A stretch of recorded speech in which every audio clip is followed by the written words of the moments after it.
Hello guys, so welcome back to my YouTube channel.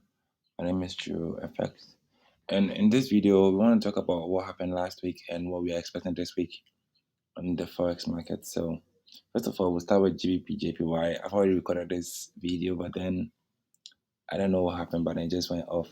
So the last video I made, I told everyone that GBP JPY is supposed to hit the zone, probably retrace to here. So let's say just around this side, retrace to the zone, and then sell off. And apparently that is exactly what happened, right? So now let's go back to 2 hour time frame. Let's see what is happening. Yeah. So price is able to retrace this side. I think I sold from here. I was able to sell from here, I think 59 pips or so. I don't know. Somewhere around this side, yeah. Or just above this.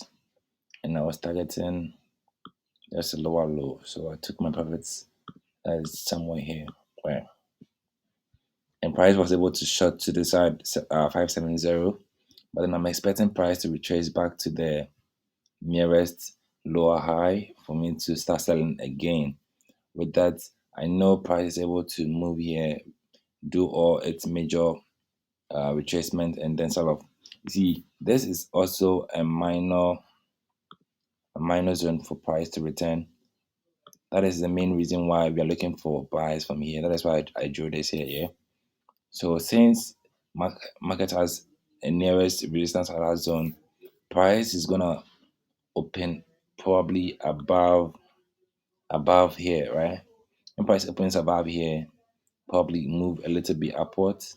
Price is supposed to move back to the entry and then buy to the upside. You get me?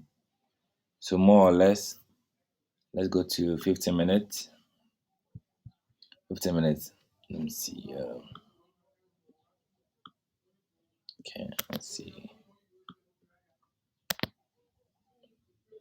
Let me see. So this 15 minutes, right?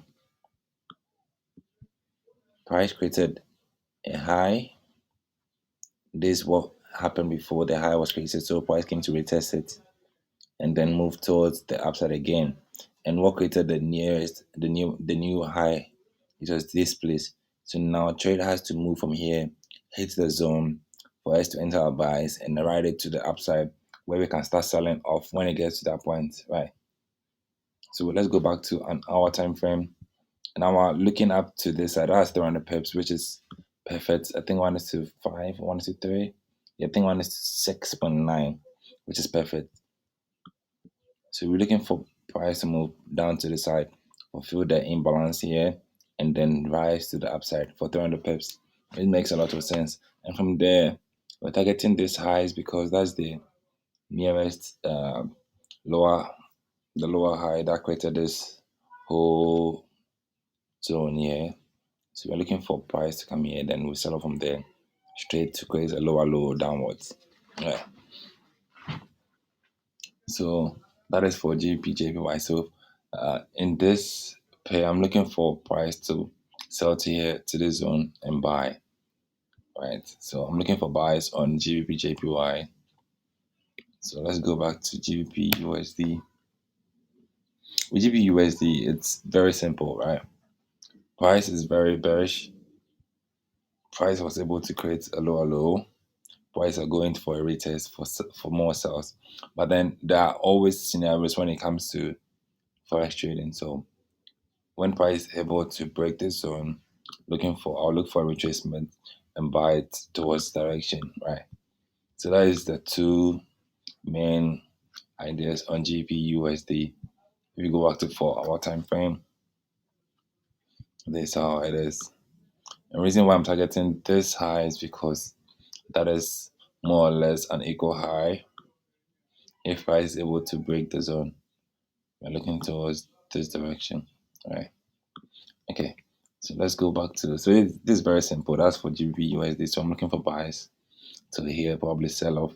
If price is able to break this zone, look for buys. Let's go back to Euro USD. Simply the same thing. I started buying. That was on Friday, and I'm in a little bit of profit. I bought when price got here, and the reason why I bought was, let's go back to 15 minutes. This was supposed to be uh, the nearest resistance zone for it, but price was able to break it. When price broke it, I knew that okay, fine. Price broke it, and it came to retest, and then but from here, price went here, did a little bit of a consolidation drop, and then I'm still inside, so I'm just waiting for price to move towards my direction for 92 pips, right? And let's see what's gonna happen. I'm looking for shorts when price gets to this area, especially this zone, because if you get to 4 hour, you can see that this was a whole Wyckoff scenario, and price broke to the downside, so more like accumulation, and then broke, so more like drop base drop. So now I'm expecting price to move from here to the upside. From here, I'll be looking for shorts, but I'll be entering very small trades just because of how price is able to react from here. Price is very tricky nowadays. Price can move straight from here and break the zone to the upside, or probably come hit the zone and drop more. Price is very tricky, but then you have to just follow market structure and see what happens. Okay, so that's for 4 hour. Let's go to AUD USD. With AUD USD, price is actually the same thing, right? I'm looking for price to retest probably anywhere around this zone with a wick. I'm talking about, yeah, with a wick.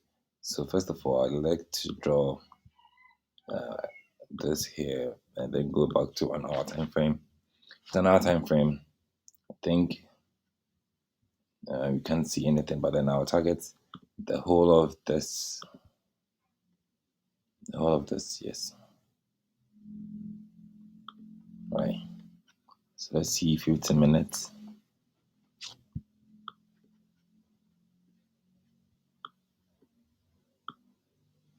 Okay, that's 15 minutes. So let's see. Let's target here. Right.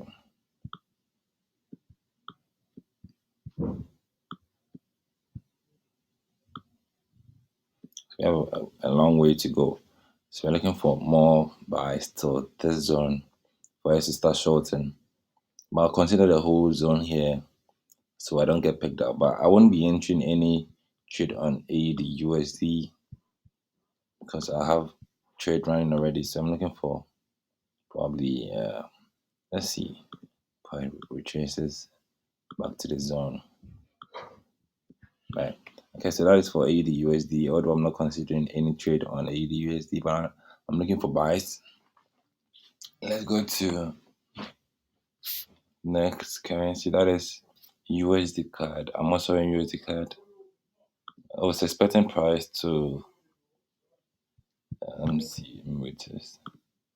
I was expecting price to sell off from here and then I start buying, but then price wasn't able to do that. So that is no big deal. Price broke the zone. We came for a retest, went a little bit upper, and now price came to break this zone.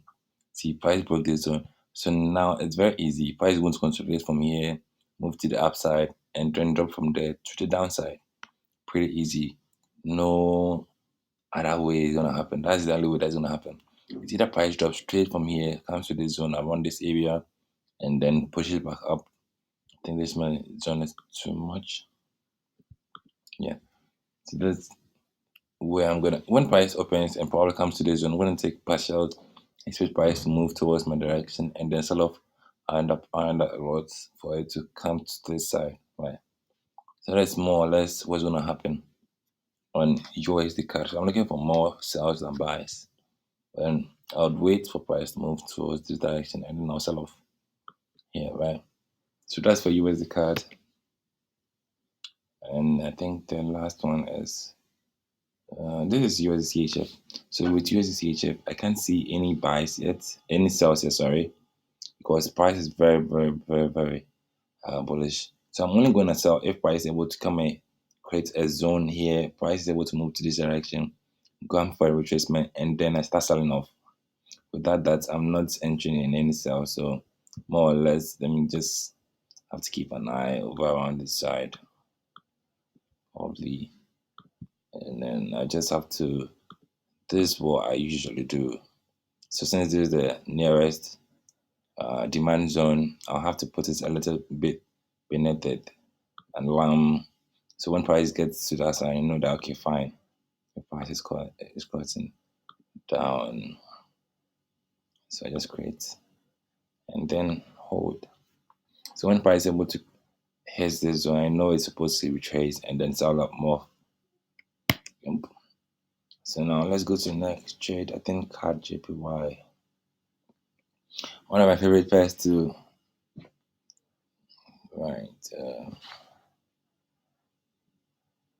More or less. What's happening? So this is card JPY. I was selling from here. I think I took a loss with card JPY. I think I took a loss. So let's go back to an hour.